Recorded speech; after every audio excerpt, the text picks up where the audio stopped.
1894, Jules Gravreau, un particulier fortuné, entame ici, dans sa maison familiale, une collection de roses. Sans le savoir, il est en train de créer la toute première roseraie du monde.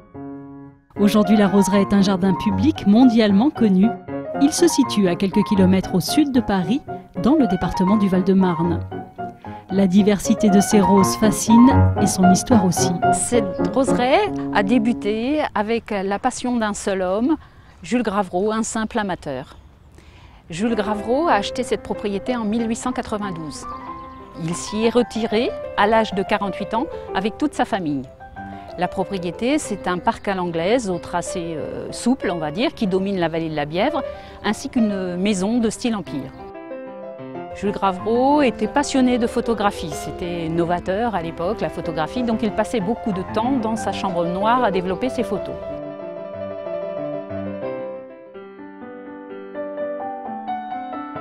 Et on dit que Madame Gravreau craignait pour sa santé, donc elle lui a demandé d'aller prendre l'air en lui donnant le prétexte d'aller créer un jardin de fleurs à couper.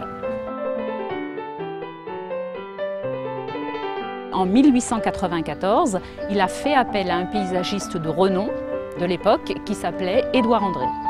C'est donc Édouard André qui a dessiné ce jardin à la française, très structuré, où maintenant sont rangées les collections.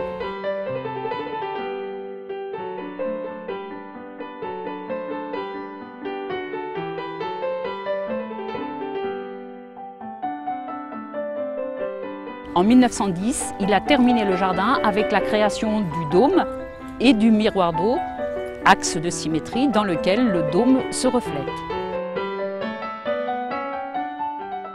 Le dôme est un élément architectural fort du jardin. Son symbole a fait un peu le tour du monde.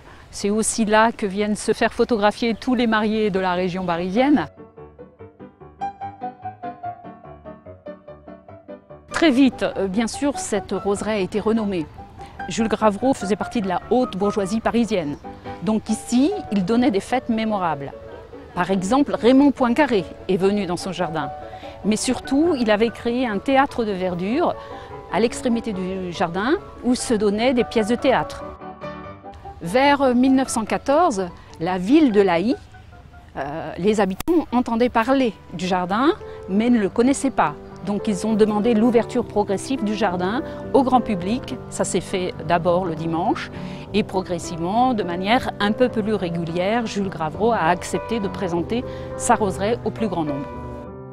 C'est d'ailleurs à cette époque que la roseraie a donné son nom à la ville de La Haye, qui est devenue La Haye-les-Roses par un décret municipal de 1914.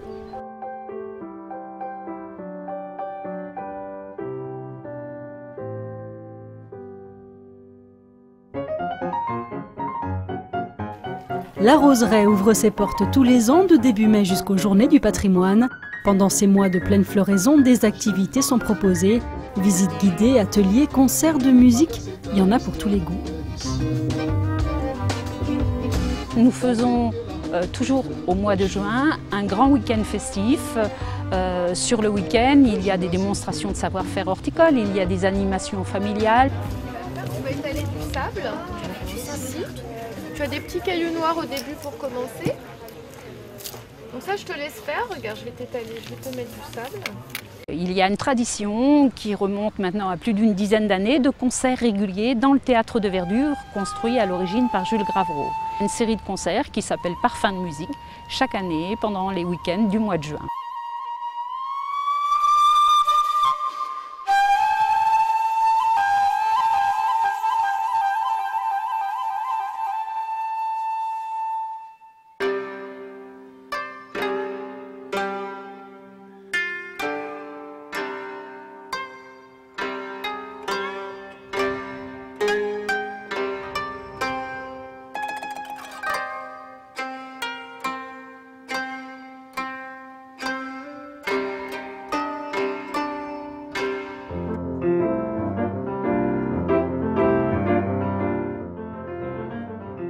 Depuis plusieurs années, la roseraie propose également des activités pendant la morte saison pour découvrir les techniques de taille, de multiplication et de ligature des rosiers.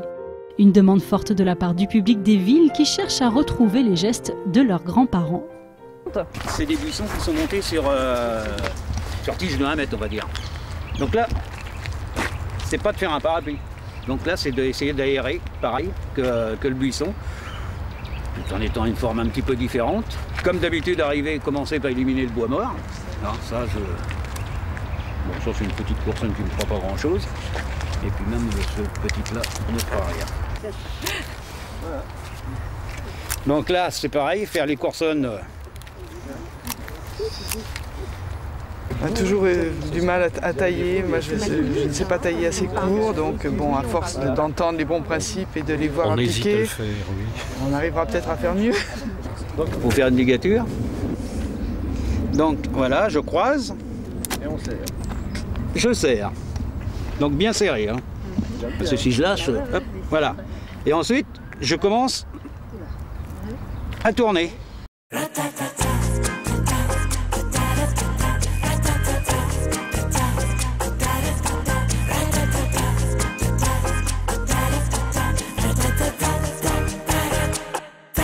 Et hop, un petit tour comme ça, et voilà.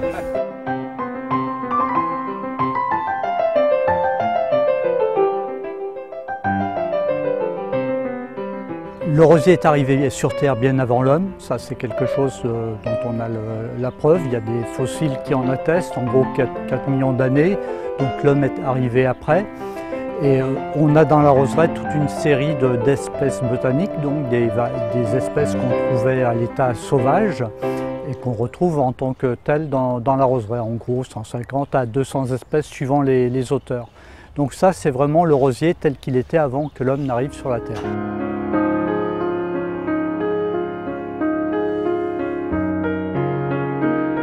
Ce qui caractérise ce jardin en termes de contenu, c'est une grande diversité de variétés.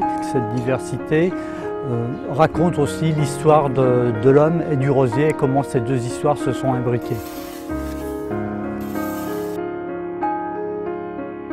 Ce sont des rosiers effectivement que Jules Gravreau a récupérés un petit peu partout sur la planète par le biais d'échanges avec d'autres collectionneurs, d'autres organismes, d'autres savants, et qu'il a souhaité implanter dans la roseraie. Donc au départ les espèces botaniques, puis peu à peu les espèces qui ont été domestiquées par l'homme et qui en gros ont été cultivées par l'homme jusqu'au XVIIIe siècle. Ce qui a permis un certain nombre d'hybridations et de formes différentes que l'on retrouve aussi dans la roseraie.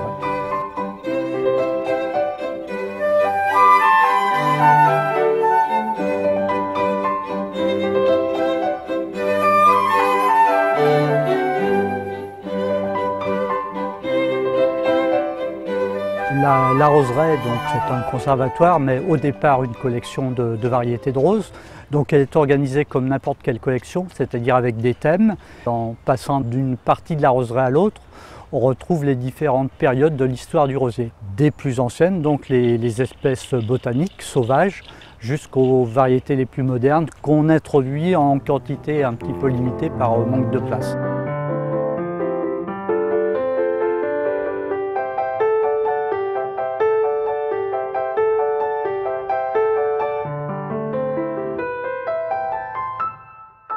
L'objectif essentiel de la roseraie étant de conserver les variétés anciennes qui sont les plus rares et les plus menacées en termes de collection.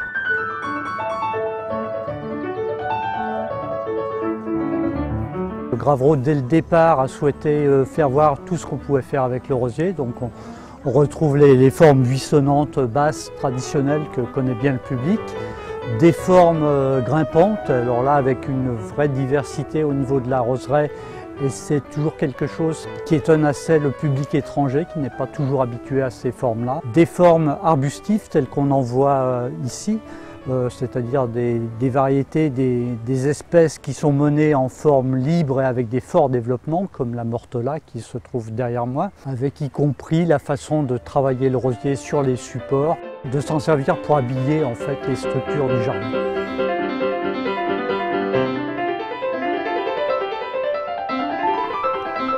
Pour avoir un aperçu du jardin en attendant de venir le découvrir, le site internet de la Roseraie propose une visite virtuelle dans les allées du jardin, ludique et instructif.